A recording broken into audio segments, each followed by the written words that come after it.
ನಮಸ್ತೆ. ರಾಜ್ಮಾ ಕರಿ ಹೇಗೆ ಮಾಡೋದು ಅಂತ ನೋಡೋಣ. ಮೊದಲಿಗೆ ಓವರ್ನೈಟ್ ನೆನೆಸಿರೋಂಥ ರಾಜ್ಮಾನ ಸ್ವಲ್ಪ ಉಪ್ಪು ಹಾಕ್ಕೊಂಡು 5ರಿಂದ 6 ವಿಷಲ್ ಕೂಗಿಸ್ಕೋಬೇಕು. ಒಂದು ಮಿಕ್ಸರ್ ಜಾರ್ಗೆ ಈರುಳ್ಳಿ, ಟೊಮ್ಯಾಟೊ, ಕೊತ್ತಂಬರಿ ಸೊಪ್ಪು, ಹಸಿರು ಮೆಣಸಿನ್ಕಾಯಿ, ಶುಂಠಿ, ಬೆಳ್ಳುಳ್ಳಿ ಹಾಕ್ಕೊಂಡು ಪೇಸ್ಟ್ ರೆಡಿ ಮಾಡ್ಕೊಳ್ಳೋಣ. ನಂತರ ಒಂದು ಕಡಾಯಿಗೆ 2ರಿಂದ 3 ಸ್ಪೂನ್ ಎಣ್ಣೆ ಹಾಕ್ಕೊಂಡು ಸಾಸಿವೆ, ಜೀರಿಗೆ, ಓಲ್ ಸ್ಪೈಸಸ್ ಹಾಕ್ಕೊಂಡು ಫ್ರೈ ಮಾಡ್ಕೋಬೇಕು.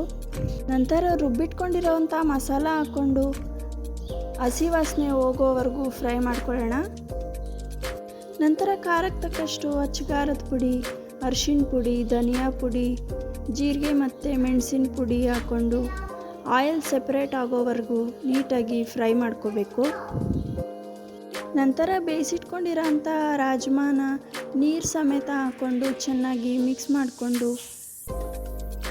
ನಂತರ ಕನ್ಸಿಸ್ಟೆನ್ಸಿಗೆ ತಕ್ಕಷ್ಟು ನೀರು ಹಾಕ್ಕೊಂಡು ರಾಜ್ಮಾಗೆ ಮೊದಲೇ ಉಪ್ಪು ಹಾಕಿರೋದ್ರಿಂದ ಮತ್ತೆ ಬೇಕಾದಷ್ಟು ಉಪ್ಪು ಹಾಕ್ಕೊಂಡು ಲಿಡ್ನ ಕ್ಲೋಸ್ ಮಾಡಿ 4ರಿಂದ 5 ನಿಮಿಷ ಲೋ ಫ್ಲೇಮಲ್ಲಿ ಕುದಿಸ್ಕೋಬೇಕು.